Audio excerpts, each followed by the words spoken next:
በኢስላማባድ አሸማጋይነት የተደረሰው የተኩስ አቁም ስምምነት ከተጣሰ በኋላ ለሁለት ሳምንታት ለ13 ሌሊቶች በኢራን ላይ ከፍተኛ የቦምብ ድብደባ ስታካሄድ የቆየችው አሜሪካ አርብ ዕለት ጥቃቷን በድንገት አቋርጣለች። ዋሽንግተን ጥቃቷን ማቆሟን ተከትሎ ኢራን በመካከለኛው ምስራቅ በሚገኙ የአሜሪካ ወታደራዊ ይዞታዎችና መሰረተ ልማቶች ላይ ስታደርስ የነበረውን የአጸፋ ጥቃት አቁማለች።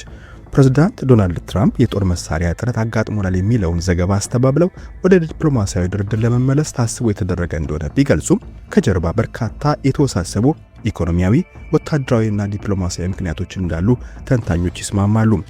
ምንም እንኳን ሚሳኤሎችን የመተኮስ እንቅስቃሴ በአሁኑ ወቅት ቢቆምም የዓለም የንግድና የነዳጅ መስመር ቁልፍ በሆነው የሆርሙዝ ሰርጥ አካባቢ ያለው ውጥረት አሁንም አልረገበም። የኢራን IRIB መንግስታዊ የመገናኛ ብዙሃን እንደዘገበው ሰኞ ዕለት ማለዳ 6 የንግድ መርከቦች የጉዞ መከታተያ ስርዓታቸውን አጥፍተው በደቡባዊ የሆርሙዝ ሰርጥ ህገወጥና አደገኛ በሆነ መስመር ለማለፍ ሲሞክሩ በኢራን ኃይሎች ተጠልፈዋል። አንደኛው መርከብ አደጋ የደረሰበት ሲሆን የተቀሩት 5ቱ በኢራን ወደ ፋርስ ባህረ ሰላጤ እንዲመለሱ ተደርጓል። ኢራን ለዚህ አደጋ የአሜሪካንን ጦር ተጠያቂ አድርጋለች። ኢራን በባህሬን፣ ኩዌትና ጆርዳን በሚገኙ የአሜሪካ ወታደራዊ ይዞታዎች ላይ የምታደርሰውን ጥቃት አቁማለች። የኢራን ጦር ቃል አቀባይ መሐመድ አክራማንያ የእኛ ስትራቴጂ በዋናነት ያጸፋ እርምጃ ነበር፣ አሁን እኛም ያጸፋዊ ጥቃታችንን አቁመናል ብለዋል። ሁለቱም ወገኖች የቦምብ ልውውጡን ማቆማቸውን ተከትሎ የዓለም የነዳጅ ዋጋ ወዲያውኑ የ4 በመቶ ቅናሽ አሳይቷል። የአሜሪካ ጦር ቅዳሜ ዕለት በሰጠው መግለጫ በኢራን ወደቦችና በሆርሙዝ ሰርጥ ላይ የተጣለው የባህር ከበባ ሙሉ በሙሉ የቀጠለ መሆኑን አስታውቋል። ሁለቱም ወገኖች ጥቃት ማቆማቸው ለጊዜው ፎይታ ቢሰጥም ጦርነቱ ዳግም እንዲቀሰቀስ ምክንያት የሆኑ ሁለት ዋና ዋና ያልተፈቱ አወዛጋቢ ነጥቦች አሁንም እንደቀጠሉ ናቸው። የካቲት 28 ቀን 2026 አሜሪካና እስራኤል በቴህራን ላይ ጥቃት ከሰነዘሩ በኋላ ኢራን ሰርጡን ዘግተዋለች። ሰኔ 17 ቀን በተፈረመው የመግባቢያ ስምምነት መሰረት ሰርጡ ለ60 ቀናት ክፍት ሆኖ የሰላም ውይይት እንዲቀጥል ታስቦ የነበረ ቢሆንም የትኛው የባህር መስመር ጥቅም ላይ መዋል እንዳለበትና የመርከቦች ቁጥጥር በማን እጅ ይሁን በሚለው ላይ አለመግባባት በመፈጠሩ ጥቃቱ እንደገና ጀምሯል። አሁን ላይ ኢራን ሰርጡን ከኦማን ጋር በጋራ ለማስተዳደር የውሳኔ ሀሳብ ያቀረበች ቢሆንም ይህ ለትራምፕና ለባህረ ሰላጤው ሀገራት ተቀባይነት ይኑረው እንደሆነ አልተረጋገጠም። እስራኤል ከመጋቢት ወር ጀምሮ የሊባኖስ 1/5 20 በመቶ ግዛት ተቆጣጥራ ትገኛለች።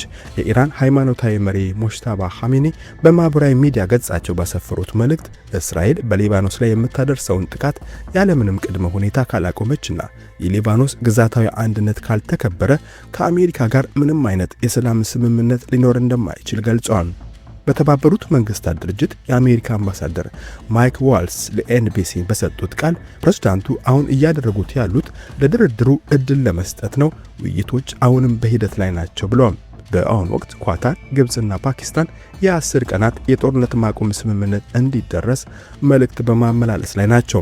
የኢራን የውጭ ጉዳይ ሚኒስቴር ቃል አቀባይ እስማኤል ባቃይ እንደገለጹት ኢራን ቀደም ሲል በዲፕሎማሲው ብትካድም አሁንም በአሸማጋዮች በኩል መልእክቶች እየተለዋወጡ ይገኛሉ።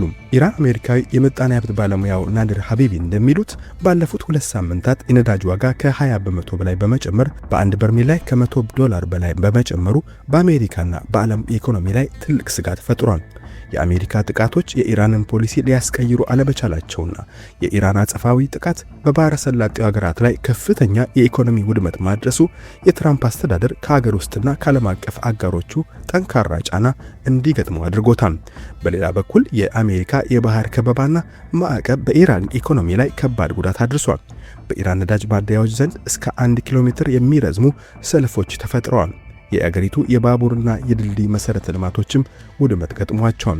የዓለም አቀፍ ቀውስ ቡድን ተንታኝ አሊ ፋኤዝ እንደገለጹት 2 ሳምንታት የፈጀው ውጊያ ሁለቱንም ወገኖች ያሳሰበው ጦርነትን ማባባስ ወጪን ከመጨመር ባለፈ ምንም እንደማያተርፍ ነው።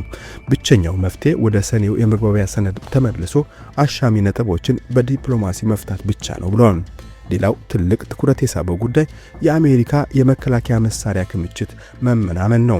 አክሲዮስ እንደዘገበው የጋራ ጦር አዛዥ ሊቀመንበር ጀነራል ኬን ለሀገር መከላከያ ሚኒስትሩ ፔት ሄግሴዝ እና ለፕሬዝዳንት ትራምፕ በሰጡት ማብራሪያ በመካከለኛው ምስራቅ ያለው የፓትሪዮት የአየር መከላከያ ሚሳኤሎች እጥረት የአሜሪካ ኃይሎችንና አጋሮችን አደጋ ላይ ሊጥል እንደሚችል አስጠንቅቀዋል። ፔንታጎን በጦርነቱ 14 የአሜሪካ ወታደሮች መሞታቸውንና 482 መቁሰላቸውን አረጋግጧል።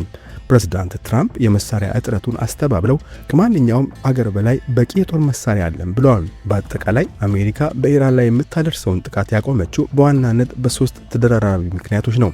አንደኛው የነዳጅ ዋጋ መጨመርና በባህረ ሰላጤው አጋሮቿ ላይ የደረሰው የኢኮኖሚ ጉዳት የፈጠረው ጫና ነው። ሁለተኛው የአየር መከላከያ ሚሳኤሎች ክምችት መቀነስ ያሳደረው ወታደራዊ ስጋት ሲሆን፣ ሶስተኛው ወታደራዊ እርምጃው የኢራንን አቋም ማስቀየር ባለመቻሉ ለዲፕሎማሲያዊ ድርድር አዲስ እድል ለመስጠት በመፈለጉ ነው። የሚመጡት ሳምንታት ሁለቱ ወገኖች በሆርሙዝ ሰርጥና በሊባኖስ ጉዳዮች ላይ ዘላቂ ስምምነት ላይ ይደርሳሉ ወይስ ዳግም ወደ ተኩስ ልውውጥ ይመለሳሉ የሚለውን የሚወስኑ ይሆናሉ።